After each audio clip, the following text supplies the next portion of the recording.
Welcome to Sex, Drugs, and Enlightenment with your host, me, Oakley Ogden. On this show, I take great responsibility to have a diverse range of clients, cisgender, LGBTQ, BIPOC, all between the ages of 18 to 26. However, the only thing you will hear is what they choose to share about what they're going through in life and how they are navigating their interior world. You'll get insights into the tools and perspectives I have offered my clients for almost 20 years. And you'll get to hear these individuals work through their own stuff using these tools. I've made all the sessions anonymous to protect privacy, which means that you, dear listener, won't get information about skin tone, ethnicity, or sexual identity unless the client shares this information. And in some cases, you might not even be able to tell what gender is speaking. So you're invited to simply listen, to feel what resonates, how you connect with this person, what comes up for you as you listen, and how ultimately we are all connected and not alone in this journey of life. Today, we have a very special episode in which my client shares her journey through debilitating depression and anxiety, and how the monitored use of ketamine may have saved her life, or at the very least, months and years of her time. Join us to learn some of the ins and outs of this treatment, its effects, proper use, and how most of us, including myself, are still learning about this drug. In this session, my client shares incredible insights into panic attacks, the use of antidepressants, and what these treatments really taught her about what's possible in her life, and how they gave her a chance to step out of being a slave to her anxiety and learn to work with it to create the life she is proud of. So let's dive in together. I am very excited to talk to you about our topic today, which is ketamine treatments. Ketamine treatments. It's so trendy. It's up and coming. And I think that you have a lot of wisdom to share around it. So let's kick it off together here. How long have you been doing ketamine treatments? That's a good question. I want to say about 2 years now. Mm-hmm. It started off more frequent, and now I'm at a point where it's once a month maintenance dose is what they call it, just to kind of maintain the drug in your system, but not so much the therapeutic part of it anymore. Mm-hmm. So let's start from the very beginning. How did it start? When did it start? What do you use it for? And why did you get into it? Okay, so I was in college and not doing so hot in the mental health area. What was happening for you? Yeah, what was happening for you? I was going through a pretty major depressive, I wouldn't even call it an episode because it lasted for so long. It was more like a state where I don't know, I'd sleep for 19 hours straight, and only during the daytime, and everything was all sorts of messed up. Quick note here, the difference between an episode and a state. An episode has a beginning, a middle, and an end that can be defined within a certain period of time, a couple days or a few weeks, but not much longer than that. After that, we're entering something called a state. A state is something that becomes sort of relatively, you can say, constant. So that's what my client is talking about here. At the time, I had been seeing already a integrative physician who looks at different alternative treatment. She was doing blood work on me to see what my levels were, to see if we could, kind of optimize my body and see if that helped. We did genetic testing to see what kind of antidepressant would work best for my body. And we got that sorted, and still nothing was better. And so my mom actually was the catalyst for it. She had looked into this treatment before. It had popped up a couple times. And so she decided to let me know about it and just bring it up to my physician and see what happens, see what she says. And as luck would have it, she had just started offering that treatment for inpatients. It's not something that she was advertising for just any patient to walk in and start that treatment. It was only for patients she already had that weren't making progress. And she'd only done it with, I think, 1 or 2 other patients before me. So I was one of the first people to do it with my doctor. So this is a really important point. Ketamine is most effective for individuals who are not making progress with their antidepressants. That was my experience. Yep. I've always used it in conjunction with my antidepressants and whatever else I might be taking at the time. But you were in a state that, sleeping for 19 hours, not able to get out of bed, still on your antidepressants, still going to a therapist, doing all this blood work, and there was like a stagnation space that you were in. Yeah, it felt like there was just no progress made for months on end. It stayed like that for I'd say probably a good year almost before I started doing the ketamine treatments. Absolutely. Okay. So your mom, who is a professional therapist. Yeah, she doesn't right? do, or counselor. She's a school psychologist. That's right. Okay. Yeah. So she has her specialist degree in school psychology, and she works in the public school system, helping mostly elementary school age kids. But she's always been in the wellness sphere. She was a jazzercise instructor. She was a personal trainer. She's done ropes course training with children. I mean, she's done all of it. She's always been in the loop, so to speak, with this kind of stuff, which helped out a lot.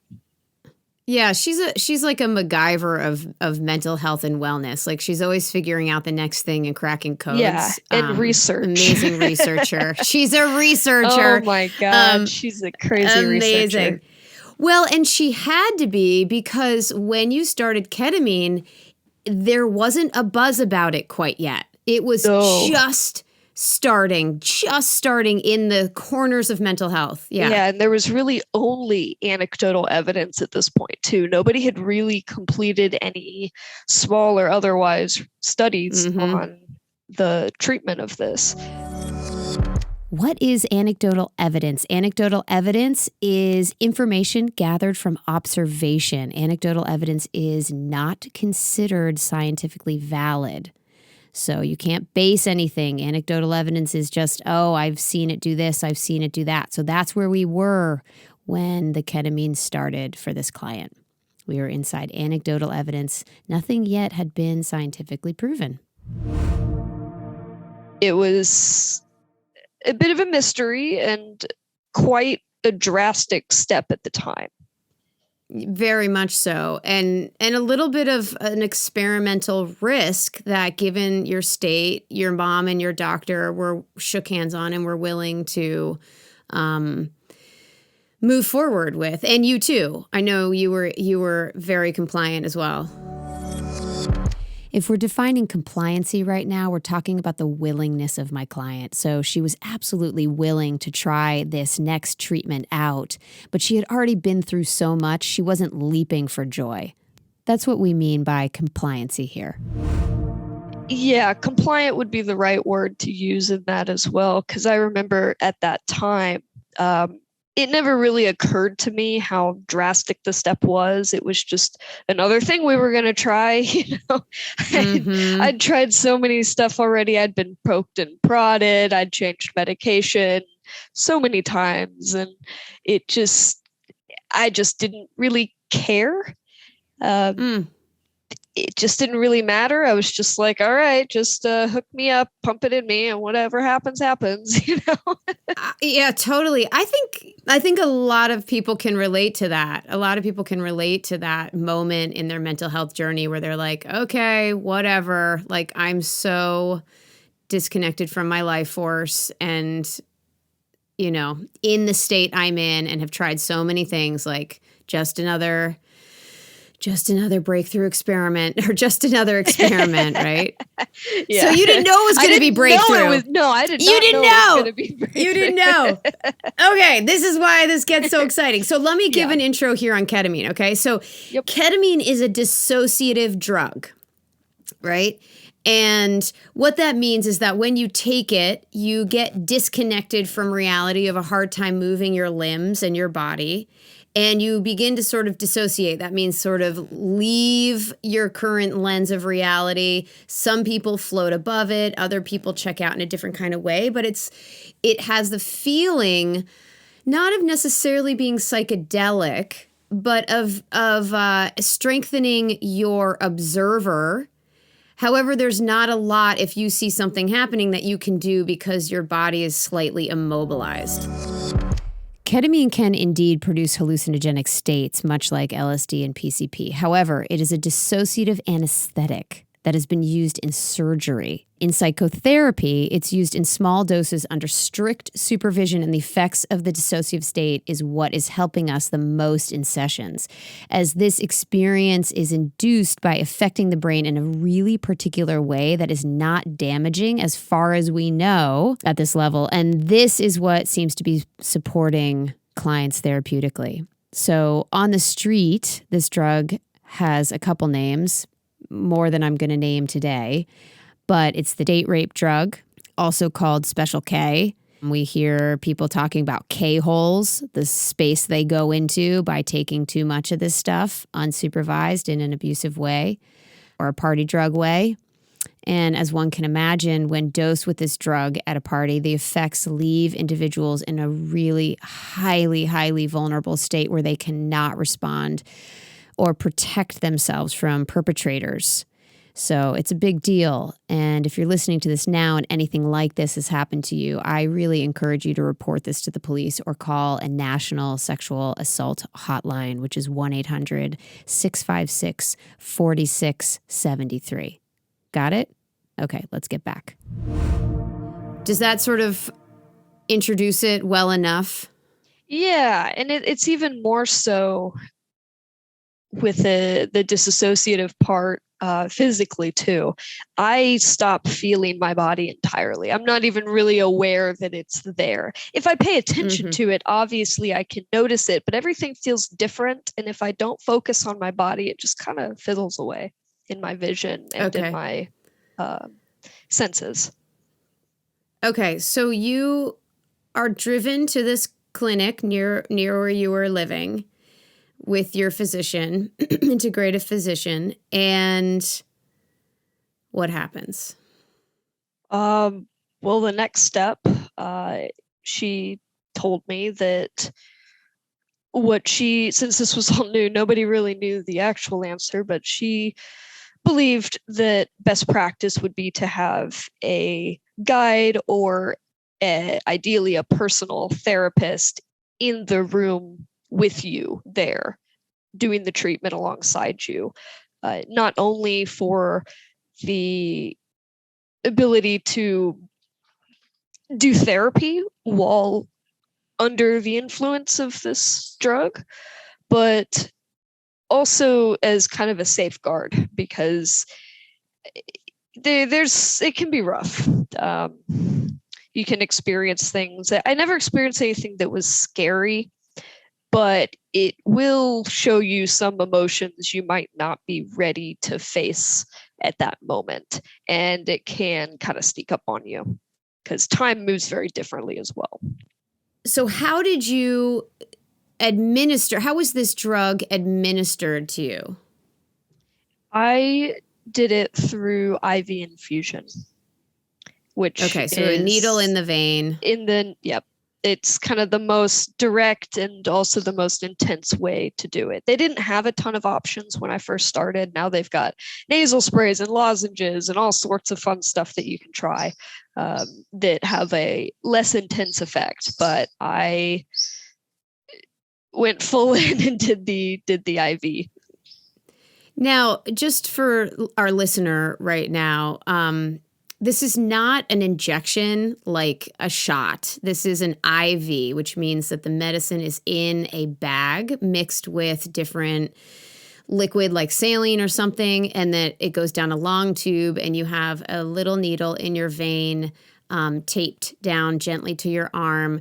And this is one of the most highly regulated ways to receive ketamine, because you can slow the drip, stop the drip, and it can move through the system very quickly, and you can come back to your body and back to normal if there's an emergency.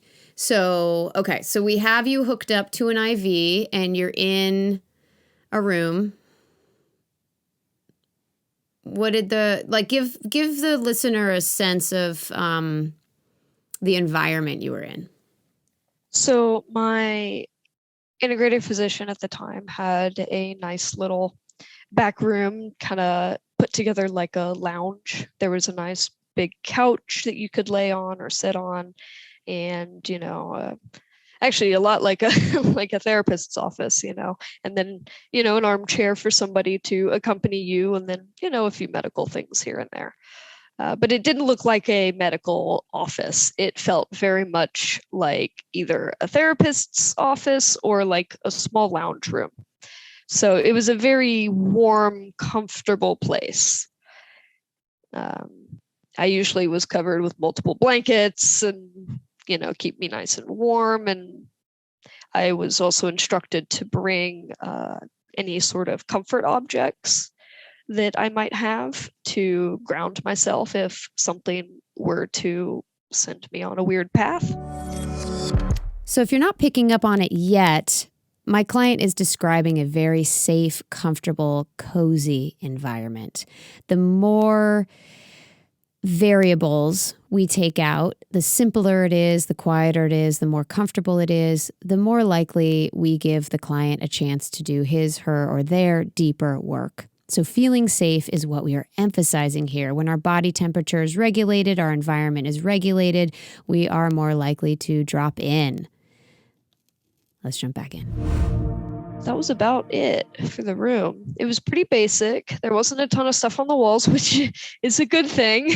The more I've learned, you'll share more about why. Oh yeah, the more stuff on the walls, the more interesting it is for sure. But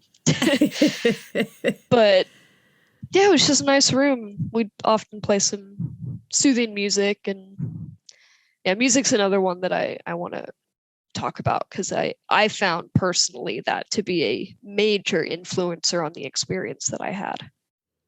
Okay, so the mic is yours. Why don't you lead us through what is most important for you to share?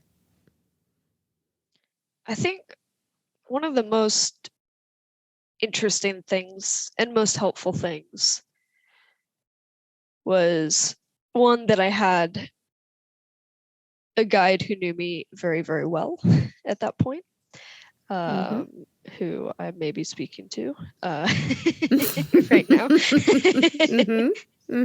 So yep. that was really helpful, because having somebody in the room that really knows you, they can draw connections from things that you might be experiencing while under the drug that you can't personally do, and it messes with your memory and your sense of time. So you kind of lose all sense of time, and your memory is very fuzzy. Your brain will move from one thing to the next really fast. You'll have no idea what you were thinking about a second ago. So having somebody there taking notes, paying attention, being able to remind you or take you back on a path that was good was, I think, a necessity if you're trying to do a therapeutic version of this treatment, which I still feel is best practice. I would agree with you. And yeah, if you didn't catch that, I was very blessed to be the guide in this scenario. So it's important that there's trust between the guide and the journeyer, and that you have a doctor that you really, really love. Now, there are therapists now and coaches and such that are administering ketamine, so you have to use your discretion and ask how it's gone for other people, what their practices are. that's a really big discussion right now. So we had a doctor, we had a licensed practitioner, and we had a lot of trust in the room. So here we go. So this ketamine drug gets administered, and what starts to happen for you? The first thing I noticed every single time was a loud buzzing noise. I found out later it was the AC in the room, but it's what my brain decided to focus on every single time.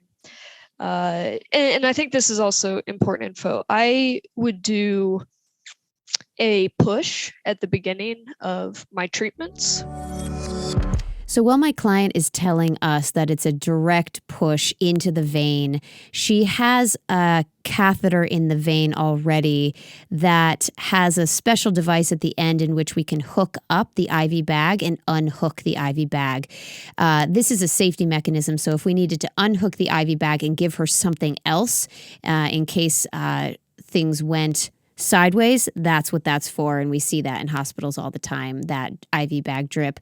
So in this scenario, the push was a syringe of high dose ketamine, but that went into that little catheter, not directly into her vein, just to clarify. That was over trial and error. We didn't do that the first session, but we discovered that my body metabolizes very, very quickly, a little too quickly. So the only way to actually really push my body into this disassociative state was to give me this real big kind of slap. And then I would kind of emerge in the place that I was supposed to be. And it's not that aggressive or dramatic, but it is quite an intense feeling. So it starts with the buzzing in my ear, and that gets kind of louder until I just kind of forget about it. And then a lot of times during the push, that's when you would get the most, or I would get the most hallucinogenic effect of it. The rest of it was kind of coasting just above that deep level. But a lot of my really fascinating experiences were in that really, really deep level. Usually I didn't even speak or make any sort of communication. I just kind of sat there. I think it lasted around 15 to 20 minutes. That's about how long it would take for my body to go through the metabolizing. And then, the drip would be sustaining me from there on out. So the other thing is because I did say that you don't really feel your body, but there were times where it would feel like I was kind of being pulled and twisted, not in an uncomfortable way. It's very hard to describe the feeling because it's not something you really experience in everyday life, but sometimes it would feel like there's a little wave moving slowly underneath my body. And then other times it would be directed by what I was seeing in my hallucinogenic part of it, where I would be kind of sucked from one place to another. And I would get a physical feeling from that as well, which was really fascinating and a little nerve-wracking at first.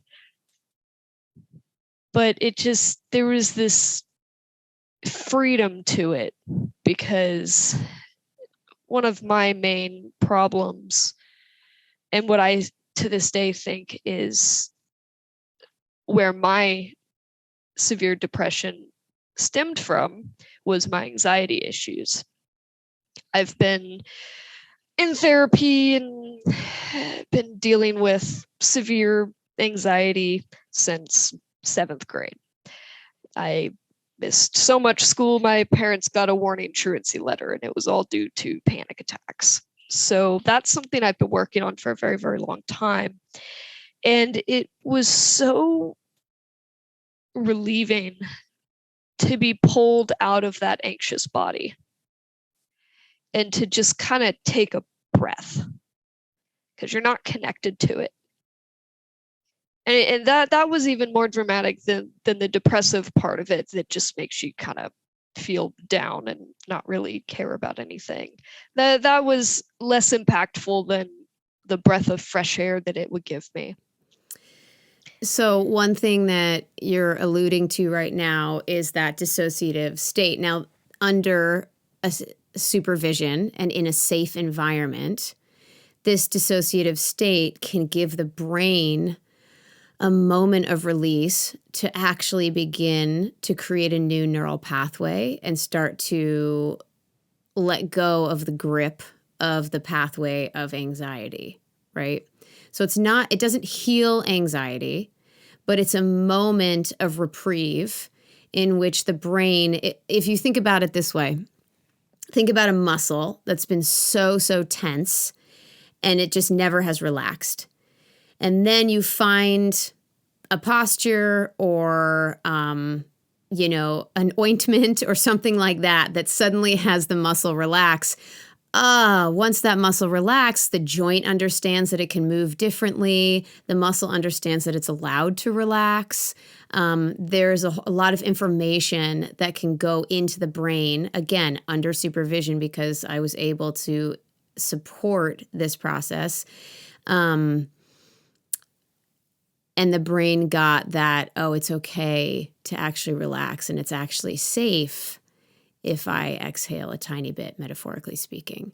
So you got this sort of moment of reprieve where maybe you were floating above the old anxiety and could look down at it. And what are some of the experiences that you want to share? Well, on that same topic, I think a really interesting and important one was I did have a couple panic attacks while under the drug. That's true. And there was a very, very interesting one. There was a time where my body was having a panic attack, all the normal stuff, and my brain was completely clear, which for me tends to be kind of normal. I tend to naturally disassociate when I have a panic attack. However, this time around, I was actually able to talk and connect the two. Usually when I'm in that disassociative state during a panic attack, I have no control over my body whatsoever. My brain is kind of thinking in another world and it's fine and everything's all good and my body's just losing its shit. So this time around, I knew my body was having the panic attack, but I was in my headspace instead. That's so well said. The physiology was having the chemical reaction of a panic attack. However, your mental state did not sync up with the panic attack. Your mental state stayed calm and clear. So tell us what you saw in that space or what you learned. Yeah. I mean, it was definitely the first time I ever really experienced personally a panic attack. That might sound weird, but when you disassociate like that, you don't really know what's going on. Your brain kind of blocks it out when you come back to your body. But this was different. I was able to speak coherently and normally. The only thing inhibiting my voice was the physical symptoms of the panic attack. But usually I can't even talk or express myself at all. So being able to kind of experience the full wave of a panic attack without actually freaking out, so to speak, it kind of taught me how it moves through my body, how kind of the energy moves through me, and that it'll pass as well. I mean, I'm still so touched and blown away by this moment you had. Yeah. This was a life-changing experience, wouldn't you say? Yeah, I'd say so. And I've had much stronger control over my anxiety since then, because I have a better understanding of how it works physically within my body, because I've never been able to experience the physical side of it. It gave you perspective and distance, and you were able to witness it, knowing that it will move through your body and it will pass. The witness. What is the witness? The witness is something we talk about in meditation quite often. It's the part of ourselves that is able to observe what is going on inside of us.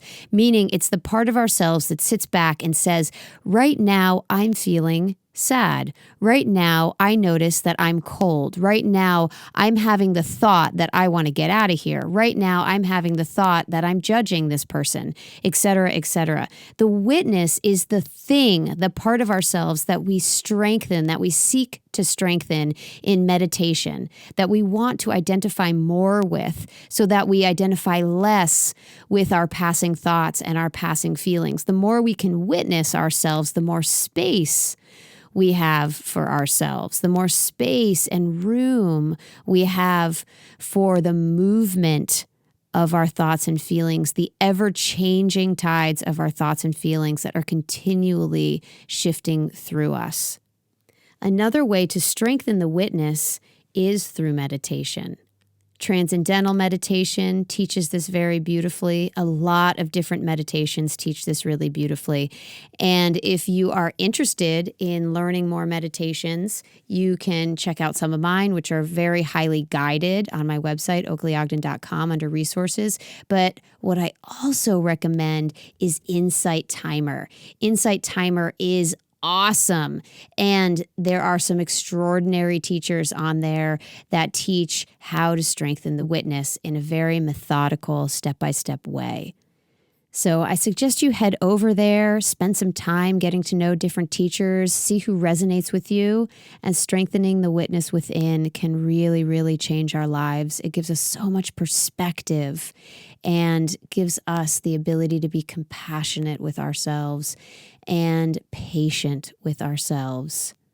The witness can also be called the observer. There are a lot of different names, but in this case, my client is strengthening her observer, her witness, through this experience.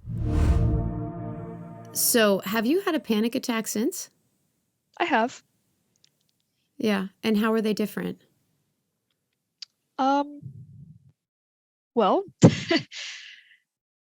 it just a couple months ago, I had a panic attack before work. It was one of those situations where we were understaffed, and it's restaurant work, so being understaffed is not fun. And I was supposed to be the only one working an entire room by myself. It just overwhelmed me, and I was getting frustration from coworkers that I didn't get somebody else's shift covered, and it just kind of threw me into this freak out. And this was probably 45 minutes before work. So I called my parents, as I tend to do because they're lovely, and they kind of talked me through it. But one, it didn't last as long.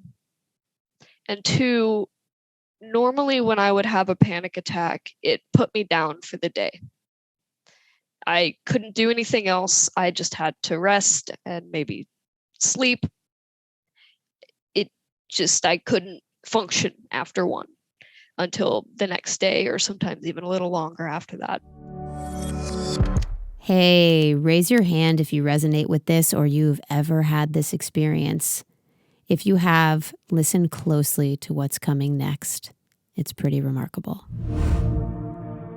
This time around, I kind of pulled myself together, and I just kind of kept moving my body through the motions to get to work, with the expectation that my body will calm down.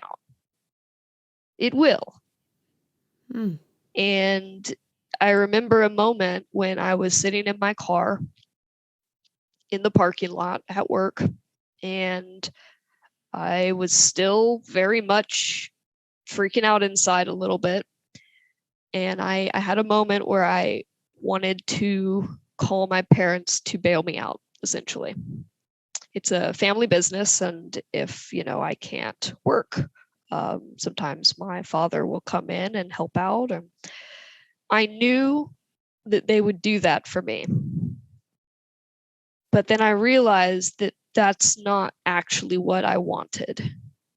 That was the anxiety brain talking, trying to escape the danger. And I had a moment where I went, no, I want to go to work. And so I got out of the car, threw some sunglasses on to hide my eyes, and walked in and worked that entire shift by myself. And it sucked. It was not a good experience. It was not fun. I'm not going to lie about that. But I'm still so immensely proud of my ability to even achieve that. Because in the past, that would have never been even conceivable. Even thinking about doing that would have given me another panic attack. So it's yeah, it's definitely changed the way that I move through panic attacks. Before, the mentality was about stopping it. And now the mentality is moving through it.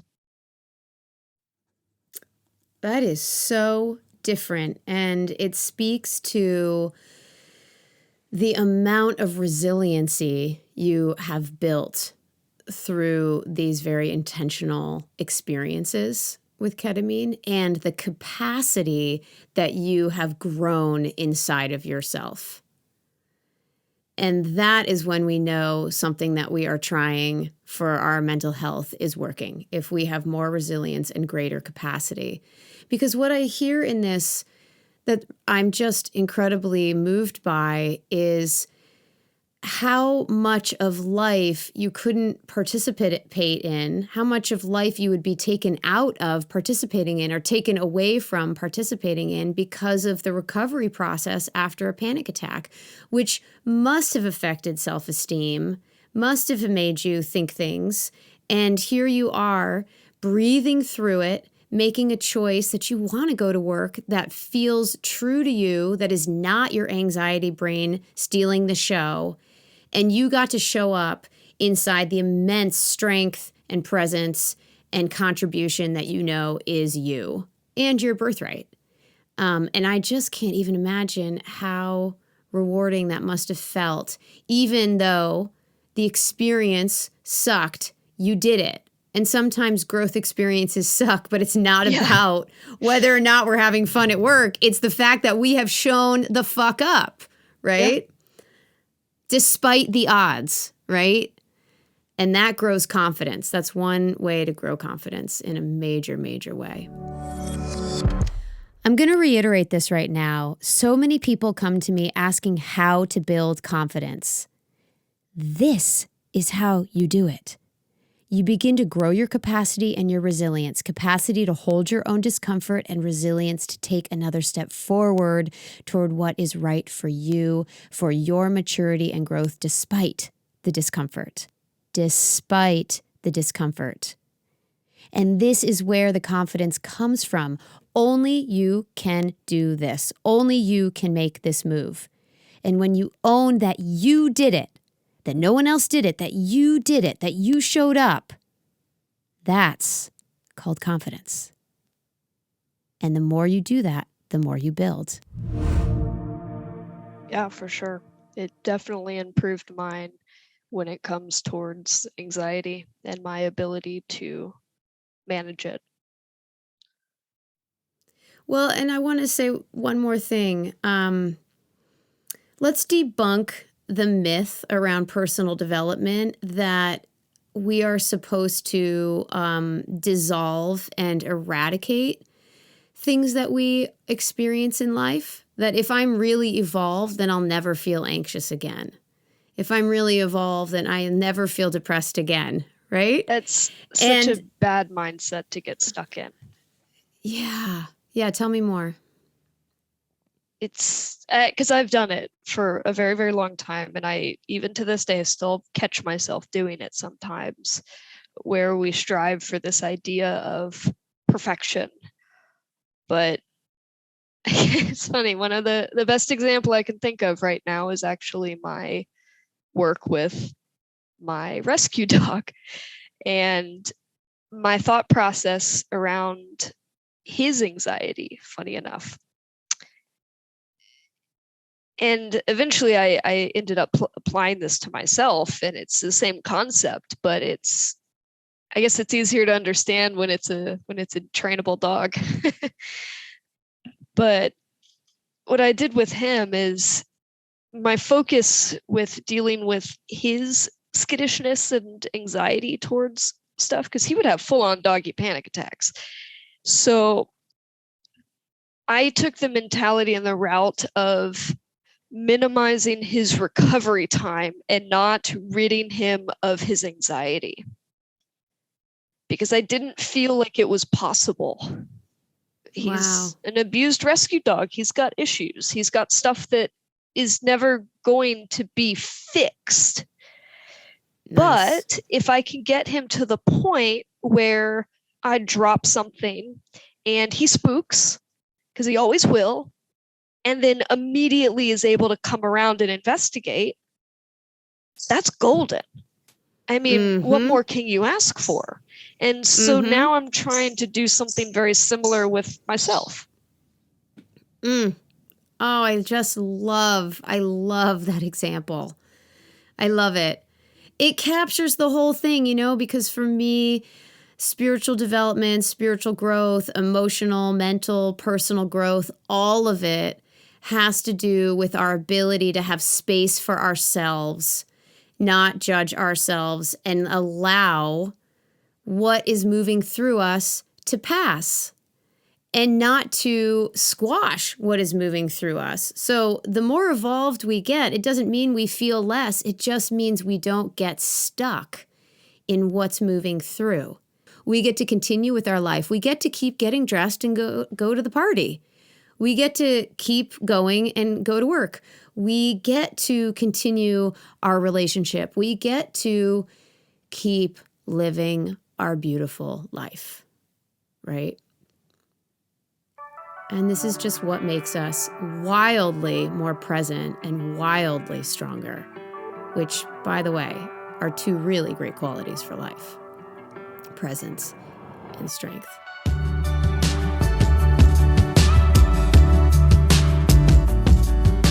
Thanks for joining us as we walked through some sacred ground today. What an amazing offering from this young client.